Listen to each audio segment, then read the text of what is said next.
যেই মানুষগুলিকে তারা আক্রান্ত করছেন তারা আমাদের শিক্ষক। যেই পুলিশ ভাইটি আজকে আপনার উপর লাঠিচার্জ করছে তার সন্তানটি সুশিক্ষা নির্ভর করছে আপনি কেমন জীবনমান পাচ্ছেন তার উপর।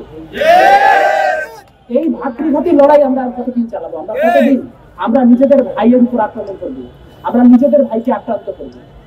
আপনারা দেখবেন 5ই আগস্টের পরে সকল ধরনের আলাপ হয়েছে, সাংস্কৃতিক আলাপ হয়েছে, এইখান থেকে মানে অনুক উঠে যাচ্ছে, তমুক উঠে যাচ্ছে, আধিপত্যবাদ, হ্যান ত্যান, কিন্তু রুটির কোনো আলাপ নেই।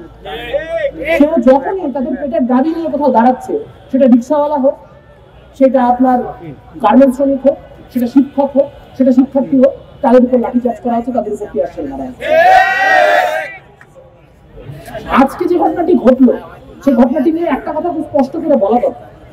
আপনারা বারবার করে বাংলাদেশকে স্ক্যান্ডিনেভিয়া বানাইতে চান, বলেন আপনারা সুইডেনের মতো শিক্ষা ব্যবস্থা চান, ডেনমার্কের মতো শিক্ষা ব্যবস্থা চান।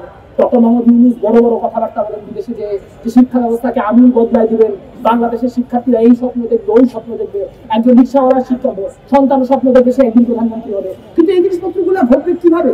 যেখানে আপনাদের শিক্ষকরা, আমাদের দেশের শিক্ষকরা তাদের সাধারণ একটা মানসম্মত জীবনের জন্য তাদেরকে শহীদ মিনারে এসে দিনের পর দিন একটা অবস্থান কর্মসূচি গ্রহণ করতে হয়। এই অভ্যুত্থান, এটা আমাদের অভ্যুত্থানের সরকার। আপনারা যারা উপদেষ্টা, আপনারা কতটুকু বেতন পান? আপনারা কয় ঘন্টা দিনে পরিশ্রম করেন? আপনাদের কাজের উপর দেশের কতটুকু জিনিস নির্ভর করে, আর এই শিক্ষকদের কাজের উপর কতটুকু জিনিস নির্ভর করে? আপনারা একবার চিন্তা করে দেখেন না, বাংলাদেশের শিক্ষা ব্যবস্থাকে গত 15 বছর আওয়ামী লীগ যেখানে নিয়ে গেছে, আপনারা যে তার থেকে ভালো কিছু করতেছেন না, আপনারা যে ঠিক সেই পথেই আছেন।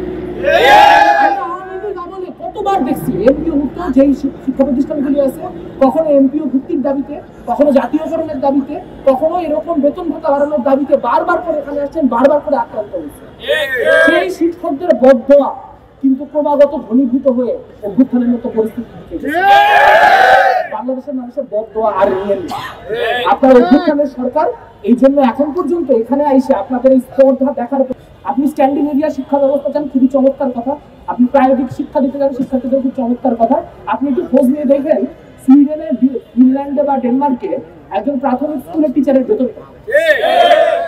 আপনি একটা মানুষকে, একটা শিক্ষক, সে তার বাসা ভাড়া কেমনে দিবে এই চিন্তা মাথায় নিয়ে যখন একটা বাচ্চাকে পড়াবে, তখন সে কতটুকু শিক্ষা দিতে পারবে? তার সর্বোচ্চ ইচ্ছা চেষ্টা থাকলেও সে কতক্ষণ তার সর্বোচ্চ চেষ্টাটা দিতে পারবে বলেন?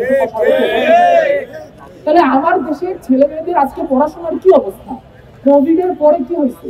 কোভিড এর পরে 1/3 উঠে গেছে, সরকারের কোনো মাথা ব্যথা নেই। স্কুলগুলিতে ড্রপ আউট বাইরে গেছে, 7, 8, 9 থেকে ছেলে পেলে শিক্ষার্থীরা ঝরে পড়ে যাইতেছে, তারা ঝরে পড়তেছে। এবং আমরা দেখতে পাচ্ছি তার সাথে একই সঙ্গে বাল্যবিবাহের মতো ঘটনা বাড়তেছে, নারী ও শিশু মৃত্যুর হার বাড়তেছে। এবং এই সামাজিক ক্রাইসিসগুলিকে মোকাবেলা করার মতো ন্যূনতম ইচ্ছা তো আপনাদের নাই। আজকে যখন শিক্ষকদের, যাদেরকে আপনারাই আশ্বাস দিচ্ছিলেন কিছুদিন আগে যে তাদের সব দাবি নাকি আপনারা মেনে নেবেন, একে তো আপনারা করলেন প্রতারণা, একে তো আপনারা করলেন ছলনা।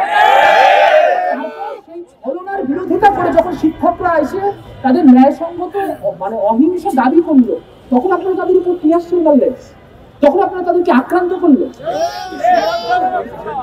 এই জল কামান, এই আমরা একটা স্লোগান দিতাম আওয়ামী লীগ বলে যে লাঠিগুলি টিয়ার গ্যাস জবাব দিবে বাংলাদেশ। আপনারা যদি শিক্ষকদের উপর এই ধরনের আক্রমণ মানে বজায় রাখেন, আপনারা যদি লাঠিগুলি টিয়ার গ্যাস নিয়েই এই সমস্যার সমাধান করবেন ভাইবে থাকেন, তাহলে তার জবাব কিন্তু বাংলাদেশ দিবে। বাংলাদেশের শিক্ষার্থীরা সবাই এখনো বিক্রি হয়ে যায় নাই, সবাই এখনো সচিবালয়ে পৌঁছায় যায় নাই। কাজে আমরা আমাদের জায়গা থেকে আপনাদের প্রতি সংহতি জানাইতে চাই। আমরা বলতে চাই, আপনারা আপনাদের দাবি আদায় না হওয়া পর্যন্ত এখান থেকে উঠবেন না। শহীদ মিনারে কেউ আক্রান্ত করা দুঃসাহস দেখায়, তাহলে আপনাদের সাথে কাঁধে কাঁধ মিলায়, বুকে বুক মিলায় আপনাদের সবাইকে সালাম জানাই, শ্রদ্ধা জানাই। আমাদের যদিও এখানে কিছু করণীয় নাই, কিন্তু আমরা যে আসলে আপনাদের সামনে ঢাল হয়ে দাঁড়াইতে পারি নাই, সেই জন্য ক্ষমা প্রার্থনা করি। আমরা আপনাদের সাথে থাকবো, আপনাদের লড়াই শেষ না হওয়া পর্যন্ত আমরা আপনাদের সাথে সহযোগিতা করবো।